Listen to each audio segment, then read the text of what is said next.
출애굽기 17장 8절 16절의 말씀을 다 같이 함성으로 봉독하시겠습니다. 그때에 아말렉이 와서 이스라엘과 르비딤에서 싸우니라.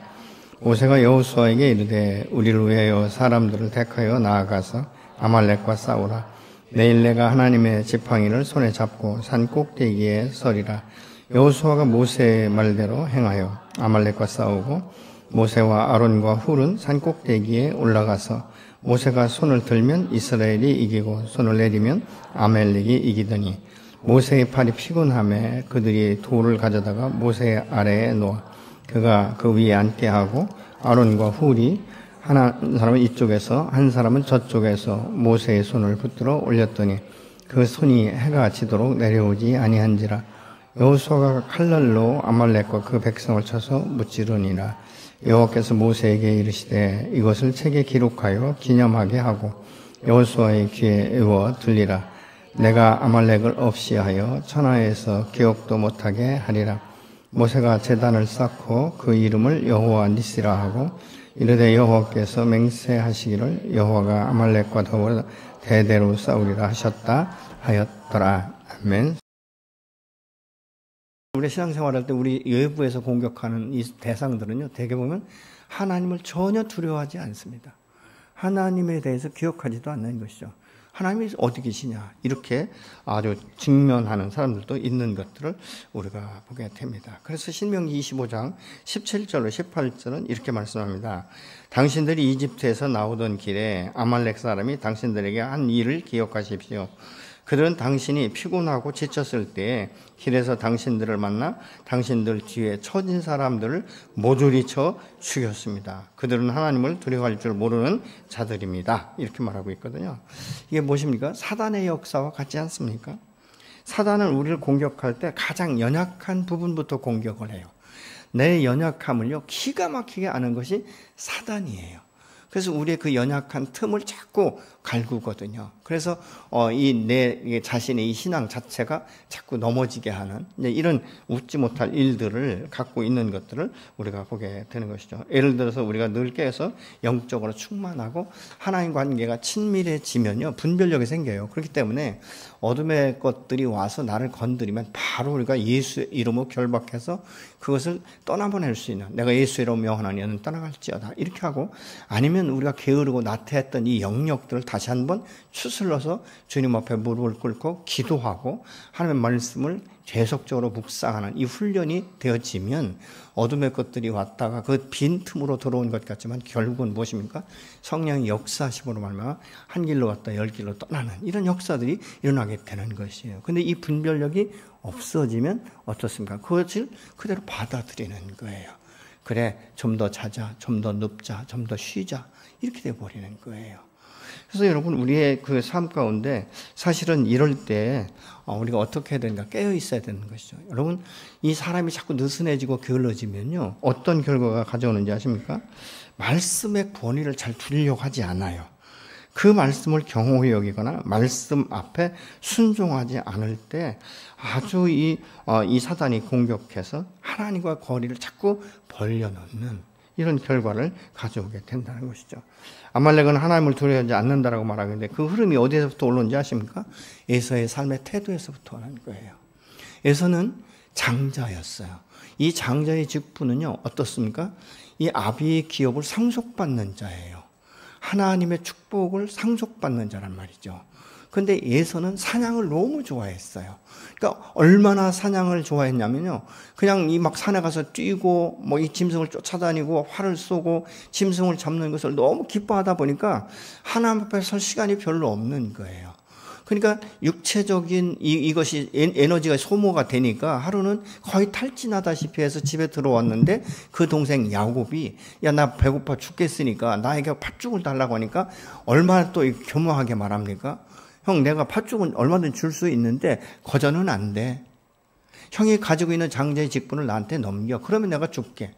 근데 이것은요, 굉장히 영적인 의미가 있는 거거든요. 근데 에서는 그런 거에 대해서 별로 그렇게 생각하지 않은 거예요. 그러니까 오케이, 그리고 장자의 직분을 넘겨주면서 팥죽 한 그릇에 만족했다는 것이죠. 이것은 무엇입니까? 육체의 소욕을 위해서 하나님의 축복권을 내놓은 거예요. 여러분, 이 장자의 축복권이 나중에 야곱한테 넘어갔는데 야곱의 이름이 이스라엘로 바뀌지 않습니까? 그러면서 그 후손이 누굽니까? 바로 우리를 구원하신 메시아 예수 그리스도가 그 계보에서 태어나는 것들을 우리가 볼 수 있지 않습니까? 그러니까 이 육체의 소욕을 따르는 사람은요, 미래의 언약에 대해서, 하나님의 약속에 대해서 별로 그렇게 기억하지 않아요. 그래서 불순종하는 거예요. 여러분, 내가 오늘을 사는 것은 오늘 내가 육체적으로 만족할 수 있습니다. 그런데 우리가 기억해야 될 것은 미래를 기억해야 돼요. 내가 이렇게 할 때 하나님께서 나를 어떻게 보시고 어떻게 축복할 것인가, 내가 하나님의 언약의 말씀을 어떻게 믿을 것인가, 이 믿는 것을 지나서 우리는 신뢰할 때 순종할 수 있는 거예요. 여러분, 그래서 우리 신앙생활은 너무 쉽게 생각하시면 안 됩니다. 내가는 하나님의 선민이고 하나님의 택함받은 백성이며 하나님의 자녀이며 그 신분과 권위가 회복된 것으로 여러분 만족하시면 안 돼요. 믿음의 사람 한 단계를 더 나가야 되는 것이죠. 나를 나되게 하시고 나를 선택하신 하나님은 내게 축복권을 주셨는데, 이 축복권은 내가 말씀 앞에 순종하느냐 안 하느냐에 따라서 그것이 지속되느냐 안 되느냐의 문제가 생기는 거예요. 그렇기 때문에 우리는 우리의 삶의 자체를 오늘로만 생각하면 되지 않는다는 것입니다. 결국은 에서는 주님의 언약의 말씀을 너무 등한히 했어요. 왜요? 우선은 배고픈 것이 더 중요하기 때문에. 여러분, 하나님의 약속을 등한히 여겼다는 것은 하나님의 말씀에 대한 신뢰와 순종을 하고 싶지 않는 것을 선택하는 거예요. 언약의 성취에 대한 기대감이 없다는 것이죠. 다시 말하면 그것을 자기 속 안에 있는 것들을 이런 육체적인 삶, 이 행동을 통해서 표현하는 거예요. 드러내는 거예요. 여러분, 말로는요, 하나님의 말씀에 대한 지식이 많으면요, 믿음이 엄청난 사람처럼 그렇습니다. 그런데 그 사람의 삶의 태도를 보면 전혀 아니거든요. 그러면 우리는 그 사람을 믿음의 사람이라고 말할 수 있는가? 그렇지 않다는 것입니다. 하나님을 두려워하지 않는 결과는 무엇인지 아십니까? 하나님의 사람을 너무 쉽게 대적하는 거예요. 하나님의 일에 적극적으로 반대하게 되어 있다, 그 말입니다. 그들은 처음 이스라엘을 공격할 때 뒤처지어 있는 이 대상자를 삼았지만 오늘 본문에 보면 무엇인가? 정면으로 이제는 전쟁을 일으키는 거예요. 뒤에서 조금씩 이제 잘라먹다 보니까 이 겁이 없어지는 거예요. 그리고 이스라엘 백성들이 많다 보니까 뒤에서 사람들이 이렇게 죽어나는 것들을 처음에 잘 기억을 못했어요. 근데 이제 지금 무엇입니까? 전면전을 벌이고 있는 것이죠. 이것이 이 어둠이 믿음의 사람을 공격할 때 그런 거예요. 처음에는 내가 분간을 잘 못해요. 이게 사단의 공격인지 잘 못해요. 근데 어느 순간에 이것이 딱 직면시켜 버리는 거예요. 너의 마음 가운데, 그러니까 두 주님을 우리가 섬길 수 없다고 하잖아요. 너의 마음 가운데 물질이냐, 만문의 신을 섬기느냐, 여호와 하나님을 섬기느냐, 이런 것들이 보이지 않게 딱 드러납니다, 여러분. 내가 생각하는 것, 내가 먹고 놀고 즐기는 것을 좋아하면 마치 집 올라간 둘째 아들처럼 그렇게 살아가는 거예요. 그러나 주일날 예배를 드리다 보니까 자기가 또 속는 거예요. 나는 예배자다. 근데 실질적인 삶은 그렇지 않은 것을 우리가 볼 수 있지 않습니까?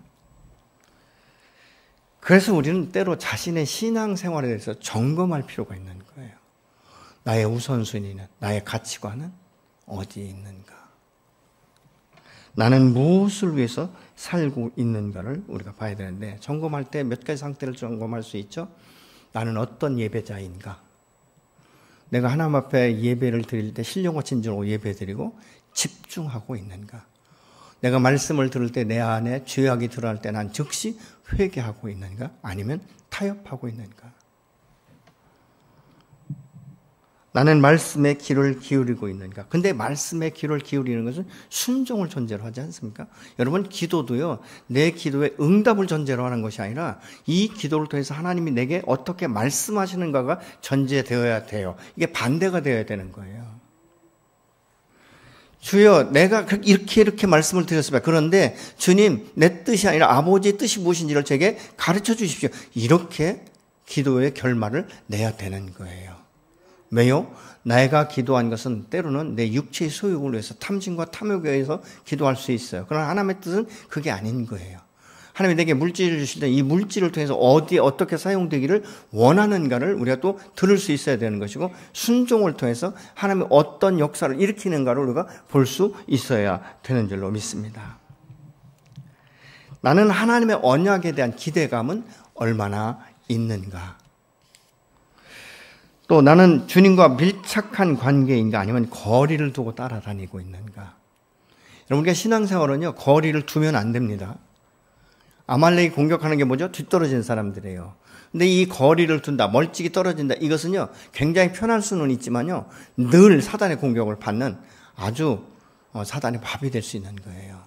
심지어는 여러분, 이 예수님의 수제였던 베드로가 말합니까? 나는 주님 죽기까지 당신을 따라갑니다. 모든 사람이 다 당신을 버린다 할지라도 나는 당신 곁에 서서 죽기까지 따라가겠습니다. 이렇게 고백했던 사람이에요.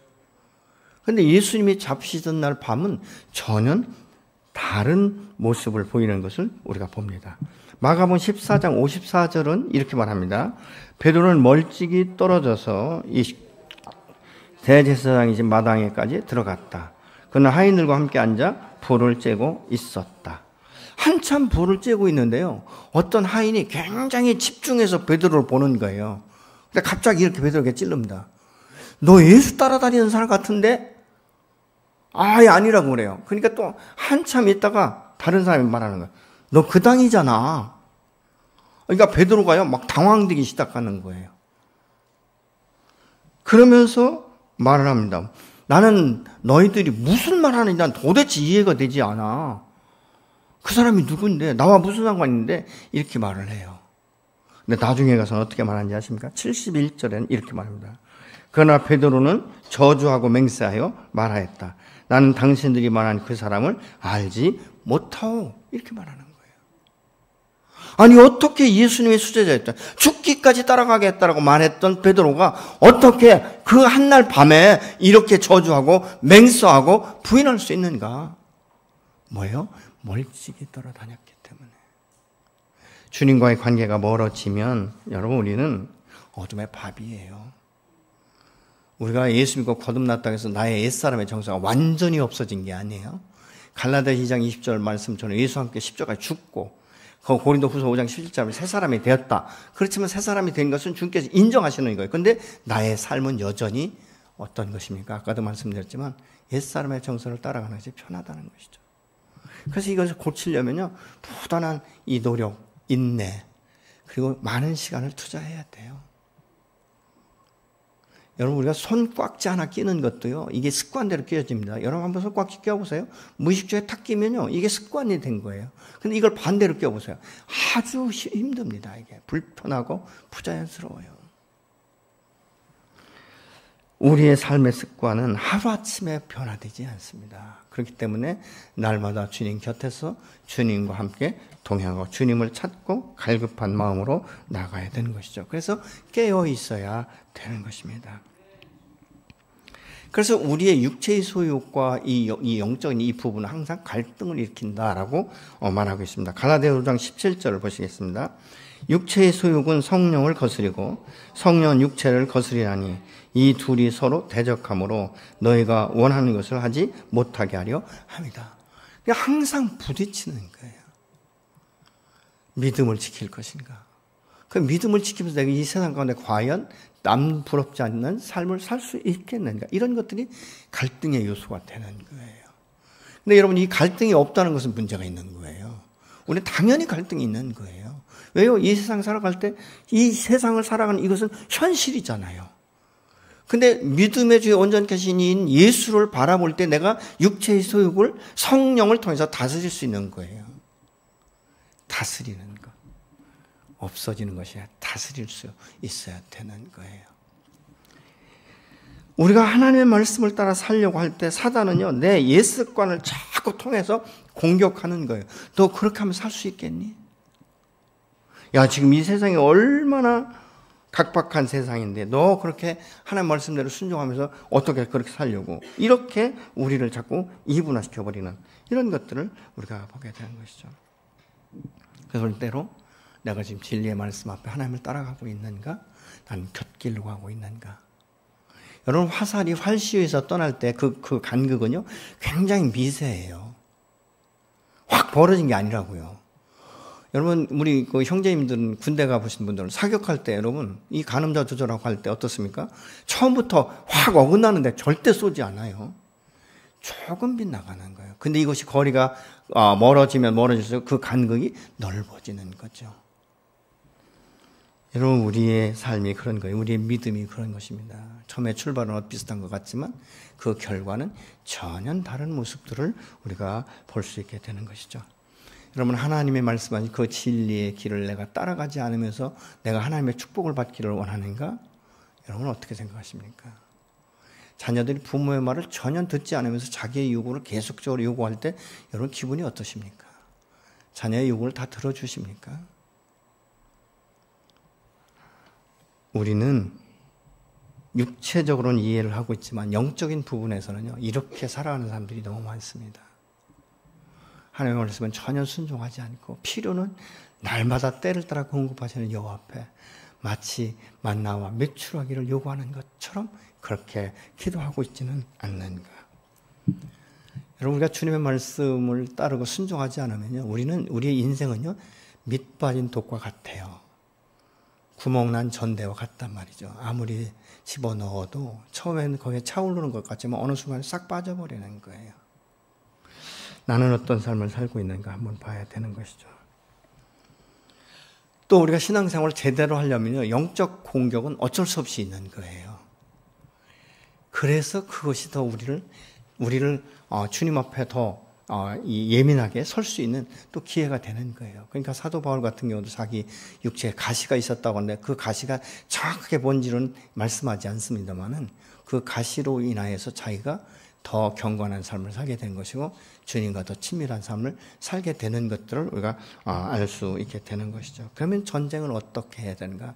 승리할 때까지 싸우는 거예요. 여러분 우리 영적 전쟁은 언제까지 싸우는지 아십니까? 주님 앞에 서는 그날까지 영적 전쟁이 일어나는 거예요.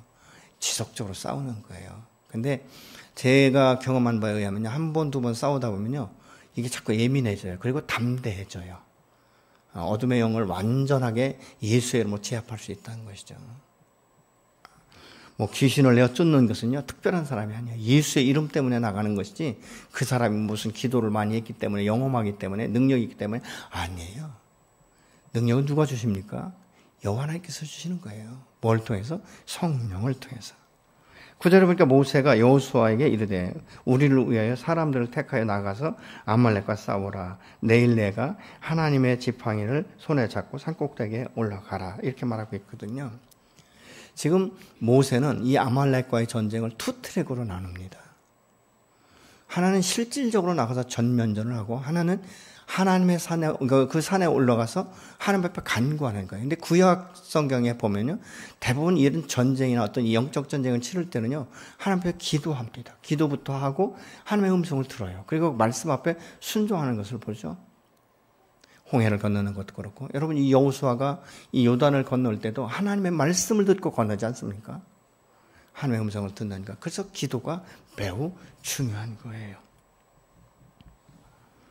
여호수아는 장정들을 뽑아서 아말렉과 직접 전투에 임하게 되는데 사실은 이스라엘 백성들은 지금까지 전투한 적이 없어요. 그러니까 전투 병력이 없는 거예요. 그럼에도 불구하고 하나님의 군대답게 나가서 싸우는 것이죠. 그리고 모세는 뭐라고 하니까 나는 하나님께서 내게 주신 그 지팡이를 들고 산 꼭대기에 올라갈 것이다. 이렇게 말하고 있는 것이죠. 영적 전쟁과 육체적인 것. 그러니까 현실적으로 우리는 믿음의 삶을 살아나기 위해서는 이 현실을 직시하면서 우리의 믿음의 삶을 살아나가는 것이고 그 뒤에 나를 받쳐주는 성령의 역사함을 우리가 기대하기 때문에 기도해야 되는 것이죠. 근데 모세가 산에 올라갈 때 홀로 가지 않습니다. 아론과 훌을 데리고 가지 않습니까? 그래서 참 이게 이 전쟁을 보니까요. 산꼭대기에서 보니까 다 보이잖아요. 밑에가. 일진일퇴예요. 모세가 손을 들면 이스라엘 군대가 이기고 모세가 너무 힘에 겨워서 손을 내리면 아말렉이 이기는 거예요. 일진일퇴. 이런 싸움을 지금 싸우고 있는데 가만히 아론과 훌이 보니까 이거 모세의 손이 내려가면 안 되겠구나. 그래서 이 모세 그 뒤에 이 돌을 놓고 모세를 앉혀놓고 양쪽에 서서 그 모세의 손이 전쟁이 끝날 때까지 내려오지 않게 하였더라. 이렇게 말씀하고 있지 않습니까? 이것을 통해서 우리가 볼 수 있는 것은 영적 전쟁을 홀로 하는 것이 아니라 함께 하는 것이다. 중보의 동역자가 있어야 된다는 것이죠. 여러분, 이 기도의 동역이라는 게 그렇게 중요한 거예요. 그래서 우리가 전도 집회를 할 때도 그렇고 오늘도 그렇고 우리가 이 전도 대상자를 놓고 합심해서 기도하는 것이 무엇입니까? 중보 기도예요. 한 겹줄 반, 두 겹줄, 두 겹줄 반, 세 겹줄이 더 낫다라고 성경은 분명히 말씀하고 있지 않습니까? 그래서 우리가 우리의 문제를 놓고 기도할 때도 내 곁에 중보할 수 있는 동역자가 그렇게 필요한 거예요. 아멘이십니까? 여러분 한번 생각해 보세요. 여러분 주변에 여러분의 기도를 함께 해줄 수 있는 동역자가 몇 사람인가? 오늘 본문을 통해서 보면 적어도 두 사람은 더 있어야 되죠. 그죠? 함께 할 수 있는 사람. 여러분 기도도 하다 보면요 지쳐요. 너무 힘들습니다. 내가 육체가 병들었거나 아니면 내가 영적으로 너무 침체됐을 때 누군가 나를 위해서 기도하는 사람이 있었으면 참 좋겠다. 이런 생각 들지 않습니까? 그런데 그동안 평소에 관계를 하지 않던 사람에게 기도 부탁하는 것도 쉽지 않아요. 뭐 내가 육체가 병들었을 때 집사님 내가 여기가 아픈데 나 왜 기도해? 이건 좀 쉬워요. 근데 내면의 문제, 어떤 가족의 문제, 상처의 문제 이런 것들을 오픈할 수 있는 사람들이 있어야 된다는 거예요. 여러분 신앙생활은 그렇기 때문에 홀로 할 수 없는 거예요. 함께 하는 거예요. 함께. 아멘이십니까? 그래서 여러분 우리가 예배 시간에 좀 서로 인사라고 할 때 인사도 하고 얼굴도 좀 읽히고 길에서 만나면 인사도 하고 이래야지. 예배만 드리고 싹 무슨 내빼듯이 그냥 돌아서면 외로운 신앙생활 하는 사람이에요. 여러분 가족도요. 온 가족이 믿으면 가족들한테 함께 기도하자고 기도 제목을 내면 얼마나 좋겠어요. 근데 홀로 가족 중에서 홀로 신앙생활 하는 사람은요. 엄청난 어려움이에요. 밖에 나가도 우겨쌈을 당하고 안에 들어가도 우겨쌈을 당하잖아요. 이 불신자 가족 가운데 처음 믿는 사람은요. 모든 것들이 잘못되면 다 너 때문이에요. 그래서 이 중보가 필요한 거예요. 가족 구원이 필요한 것이고 그래서 가족이 함께 기도하고 여러분 이 교회 공동체가 믿음으로 합심 기도하는 것은 무엇을 위해서 기도해야 됩니까? 예배를 위해서 기도하고 성가대를 위해서 기도하고 예배팀을 위해서 기도하고 정말 일부 예배를 드리고 주일학교나 청소년 목장에서 함께 섬기는 그분들을 위해서 우리가 함께 기도하는 것이고 여러분 우리가 선교사를 위해서 기도하잖아요. 선교사를 후원하는 물질을 후원하고 끝나는 것이 아니라 선교사를 위해서도 우리가 기도해야 되는 거예요. 여러분 사실은 이 선교사들에게 중보기도는요 물질의 후원보다 더 중요한 거예요. 그래서 우리가 후원하는 선교사들이 이 기도 제목들을 보내잖아요. 이거를 위해서 기도해 주세요. 우리가 이렇게 사역하고 있는데 이런 것들이 필요해요. 이런 것들을 이야기하는 것들을 우리가 보게 되는 것입니다. 그래서 이 아말렉과의 전투에 승리할 수 있었던 것은 여호와의 도우심이 필요했던 거예요. 100% 필요한 것입니다. 오늘날 우리가 이 삶 가운데 믿음을 지키고 승리하는 사람은요. 여호와의 손길이 없이는 이길 수가 없습니다. 100% 성령의 도우심이 필요해요. 그럼 성령의 도우심은 어떻게 해야 됩니까? 기도하는 것이죠. 기도를 통해서 우리가 감각적으로 예민해지고 그래야 되는 것이죠. 시편 28편 2절을 보면 이렇게 말씀합니다. 내가 주의 지성소를 향하여 나의 손을 들고 주께 부르짖을 때에 나의 간구하는 소리를 들으소서. 손을 들고 기도할 때 주님 나의 간구하는 것을 들으소서. 왜 우리가 손을 들어요? 어떤 분은 이렇게 얘기해요. 기도하는데 꼭 손 들어야 되나? 그냥 하면 되지. 예, 맞아요. 기도할 때요 손을 들고 하느냐 안 들고 하느냐의 문제가 아니라 기도를 하느냐 안 하느냐의 문제예요. 근데 왜 손을 들고 기도해야 되는가? 하나님 앞에 굴복하는 거예요. 하나님 나는 당신의 도움이 없이는 아무것도 할 수 없습니다. 적극적으로 나가서 기도하는 거예요. 그리고 나의 모든 것들을 다 주님 앞에 내려놓는 것이죠. 주님 내 짐이 너무 무겁습니다. 내 인생의 삶이 너무 곤핍합니다. 주님 이때 나를 도와 주십시오. 그래서 바로 그런 거예요. 손을 들고 기도한다는 것은 무슨 하나냐 안 하냐 그것이 더 응답이 빠르냐 안 빠르냐 그게 아니에요. 주님 앞에 내가 이만큼 굴복하고 있다는 것이죠. 그만큼 간절한 것을 우리가 말하는 것이죠. 그러니까 손을 들고 기도한다는 내가 이만큼 간절하다는 것을 뭐로요? 몸으로 표현하고 있는 거예요. 여러분 기도할 때 손 들고 기도하는 것이 정말 힘들어요. 손 들고 30분만 기도해 보세요. 나중에는 막 팔이 떨어지는 것 같아요. 그만큼 간절하다는 것이죠. 모세가 기도할 때 홀로 가지 않고 아론과 우리 함께 했기 때문에 전쟁에 승리할 수 있었던 거예요. 하나님의 사람 모세도요, 아론과 훌이 없었으면 너무 힘에 겨우니까 손을 내렸다 올렸다 할 수밖에 없는 것이죠. 그런데 곁에 있던 두 사람이 붙들어 줬기 때문에 이기는 것을 우리가 볼 수 있죠. 그래서 믿음의 공동체가 필요한 거예요. 아멘이십니까? 여러분, 그래서 믿음의 공동체 안에 적어도 내가 1년, 2년, 10년 정도면 그래도 적어도 한 10사람 이상은 내 주변에 알고 좀 대화도 좀 하고 전화도 하고 집사님 무슨 기도 제목 없으세요? 이렇게 물어볼 수도 있어야 되는 것이죠. 아멘이십니까? 뭐 내 기도 내가 하고 네 기도 네가 하면 되지. 이게 아니에요. 이게 공동체가 아닌 거예요. 여러분, 우리가 하나님 앞에 예배할 때도 오늘 대표 기도할 때도 저를 위해서 기도하지 않습니까? 똑같은 메시지를 전해도요, 이 말씀이 어떻게 각 사람에게 역사하는가는요, 그 사람의 마음밭이 열려야 되거든요. 그러니까 함께 그 마음밭이 열리고 함께 말씀을 듣고, 그래서 이것이 내 마음 가운데 부딪힐 때 회개의 역사가 일어나야 되는 거예요. 여러분, 영적 부흥은 회개에서부터 일어나는 거예요. 회개 없는 영적 부흥은 없습니다. 성령에 충만한 것은 내가 죄를 자복할 때, 내 마음이 정결할 때, 그 정결한 그곳에 하나님의 영이 충만하게 임하니까 우리가 영적 부흥이 일어나는 거예요. 예배의 부흥도 그때 일어나는 것이죠. 근데 여러분, 이 중보 기도는요, 우리 사람만 하는 게 아니에요. 주님도 나를 위해서 기도하고 계시다고요. 아멘? 로마서 8장 26절을 같이 보시겠습니다. 이와 같이 성령도 우리의 연약함을 도우시나니 우리는 마땅히 기도할 바를 알지 못하나 오직 성령이 말할 수 없는 탄식으로 우리 위하여 친히 간구하시느니라. 아멘.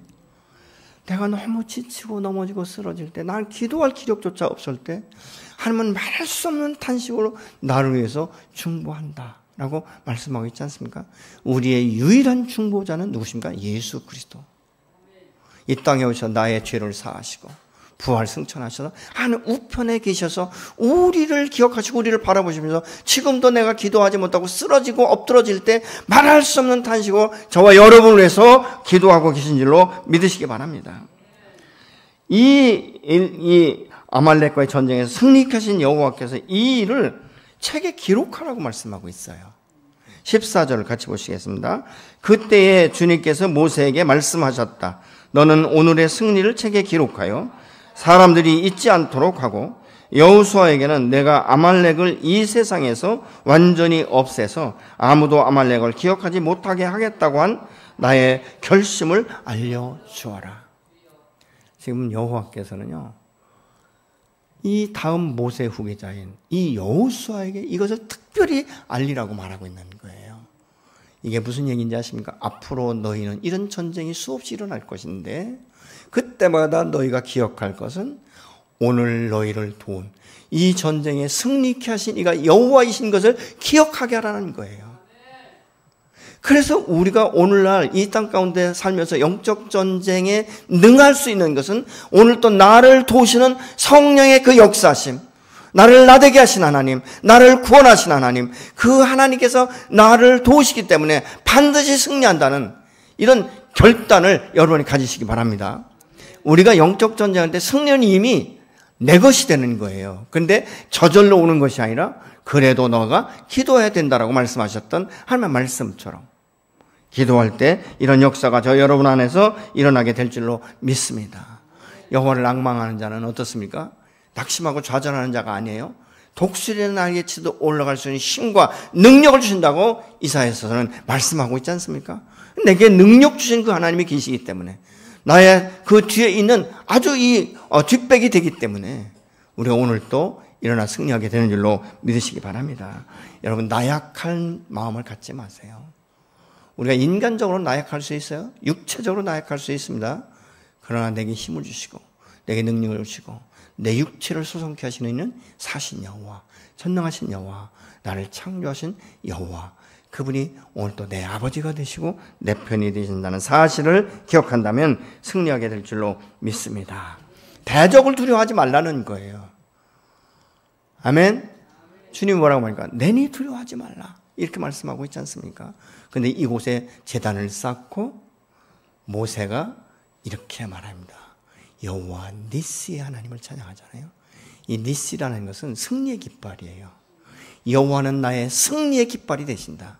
여호와가 이곳에 함께 하시면 내가 넉넉히 이긴다라는 확신을 갖게 하시는 이가 바로 여호와 하나님이신 줄로 믿습니다. 하나님은 오늘 또 우리의 기도를 들으시고 승리의 깃발을 높이 들게 하시는 분이 바로 하나님이세요. 아멘. 여러분 영적 전에 내 힘으로 능으로 이기는 게 아니에요. 나에게 도움이 되시고 나의 산성이 되시고 내게 힘을 주시는, 승리할 때까지 승리케 하시는 사신 여호와, 그분이 바로 저와 여러분의 아버지가 되십니다. 아멘. 우리는 그래서 주님 한 분만으로 만족할 수 있어야 되는 것이죠. 여러분 서툴고 정말 칼 가지고 휘두를 줄도 모르는 이스라엘 백성이 어떻게 아말렉을 이길 수 있었는가? 그것은 여호와의 힘이에요. 여호와의 능력입니다. 그 하나님 오늘 또 저 여러분을 지키시고 이번 한 주간도 그리고 우리의 삶 전체를 지키시고 주관하시는 줄로 믿습니다.